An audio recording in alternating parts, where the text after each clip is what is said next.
ফারুক ভাই ক্যামেরাটা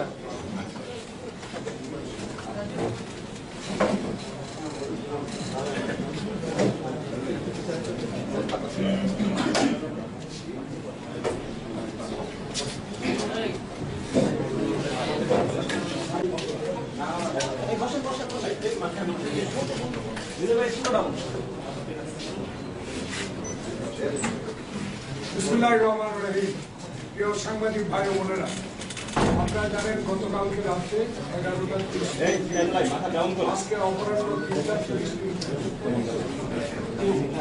স্বাধীনতার ঘোষক শহীদ জিয়া স্মৃতি বিজড়িত ক্যান্টনমেন্ট মহিলাদের বাড়ি নিয়ে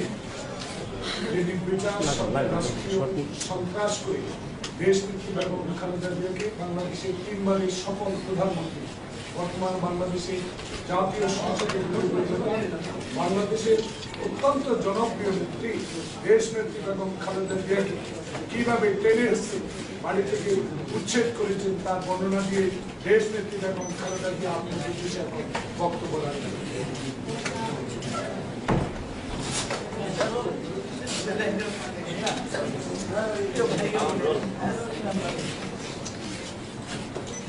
খুবই দুঃখে ভরা মন নিয়ে আপনাদের উদ্দেশ্যে আজ আপনারা দেখছেন কিভাবে রাষ্ট্রীয় সন্ত্রাসের মাধ্যমে আমাকে শহীদ জড়িত বাড়ি থেকে দীর্ঘদিনের সংসারের সব মালামাল রেখে আমাকে এক কাপড়ে বাড়ি থেকে বেরিয়ে আসতে বের করে দেওয়া হতো। মালামালের কোনো আইনসম্মত ইনভেন্টরিও করা হয়নি। আমি প্রায় 40 বছর ধরে এই বাড়িতে বাস করতে আছি। এখানে জড়িয়ে আছে আমার বেদনা, সুখ, আনন্দের অনেক স্মৃতি। শহীদ জিয়া দেশের জন্য জীবন দেওয়ার পর সেই স্মৃতিগুলো আমার কাছে আরো বেশি জীবন্ত হয়ে উঠেছে। আজ সেই স্মৃতিময় বাড়ির সঙ্গে জোর করে ছিন্ন করা হলো আমার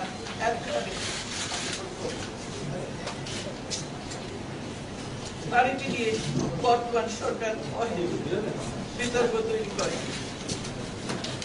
বেআইনি নোটিশ দিয়ে আমাকে উচ্ছেদের চেষ্টা করলে আমি আদালতের দ্বারস্থ হই।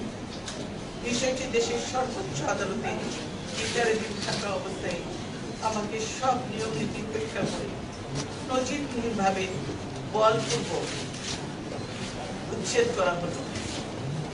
এতে মহামান্য আদালতের সম্মান, অভিপ্রায় ও ভাবমূর্তিকে জঘন্য পন্থায় পদদলিত করা হলো।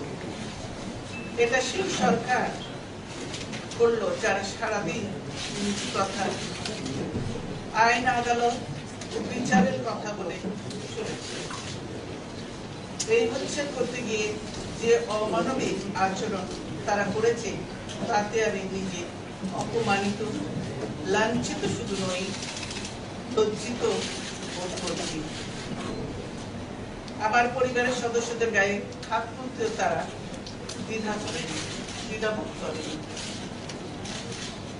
দলের নেত্রী, সাবেক প্রধানমন্ত্রী, বাংলাদেশের বৃহত্তম রাজনৈতিক দলের নেত্রী, সাবেক সেনাপ্রধানের স্ত্রী, সাবেক রাষ্ট্রপতির স্ত্রী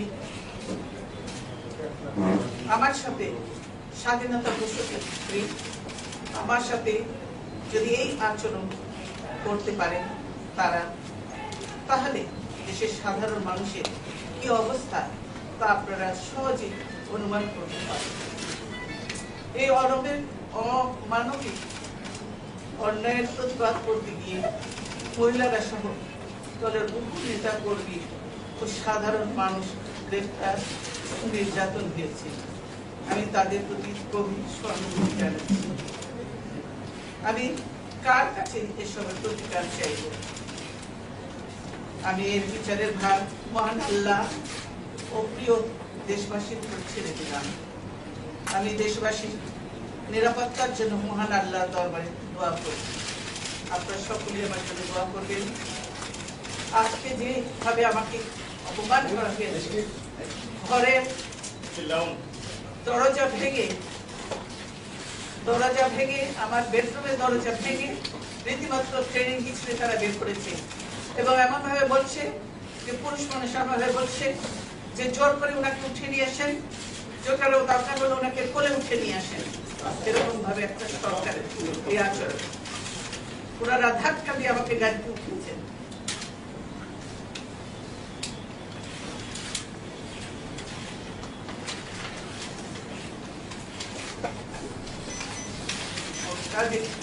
আজকে দেশে কোথায় সরকার কার কাছে আমি বিচার চাইছি?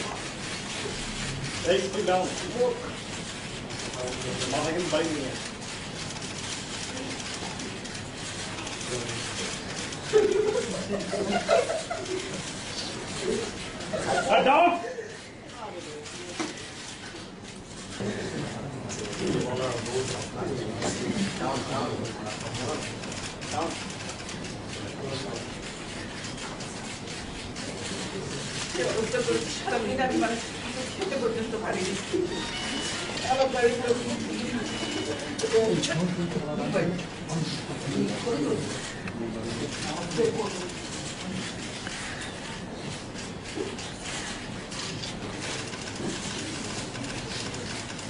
তারা মিথ্যা কথা বলছে যে আমি নিজেই বাড়ি ছেড়ে বেরিয়ে এসেছি। এটা সম্পূর্ণ মিথ্যা কথা, বানোয়াট কথা। তারা জবরদস্তি ধাক্কা মেরে আমাকে বাড়ি থেকে বের করেছে।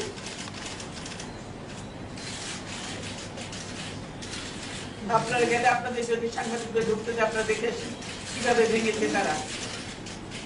তারা প্রথমে ফ্রন্ট দরজায় গ্রিল যেখানে আছে গ্রিলের নেট কেটে তালা ভেঙে ভিতরে ঢুকেছে। তারপরে আমার একটা স্টাডি রুম, সেখানে তারা ধাক্কা মারতে মারতে আমার লোকজনকে কাজে, তারপরে তারা ভয়ে খুলে দিয়েছে। তারপরে আমার বেডরুমে ধাক্কা মেরে মেরে মেরে মেরে লাঠি মেরে মেরে মেরে সব ইয়ে করে তারপরে বেডরুমে ভেঙে, এখনো আছে ভাঙা, ভেঙে তারপরে তারা ঢুকেছে ভিতরে ঢুকে সব লাঠি চুটালি সব ঢুকেছে ভিতরে। সব আমার জিনিসপত্র সব ই করেছে, এমন ভাবে ইয়ে করেছে তারা কাঁপতে কাঁপতে দিয়েছে।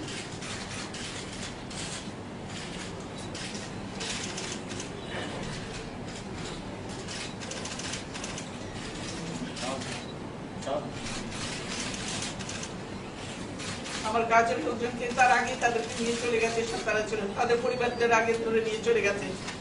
তাদের পরিবার তারা যারা কি অবস্থায় তাদের পরিবার পরিজন।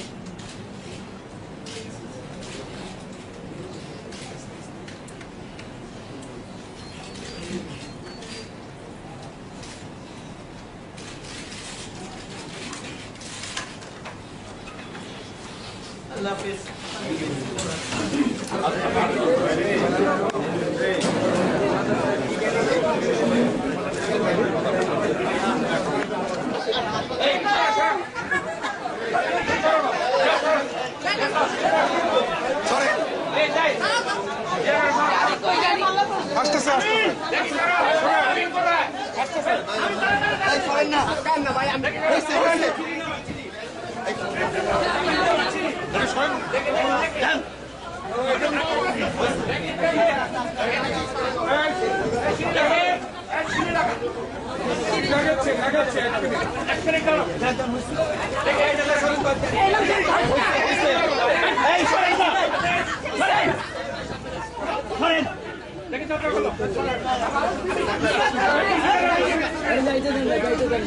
বিজেপি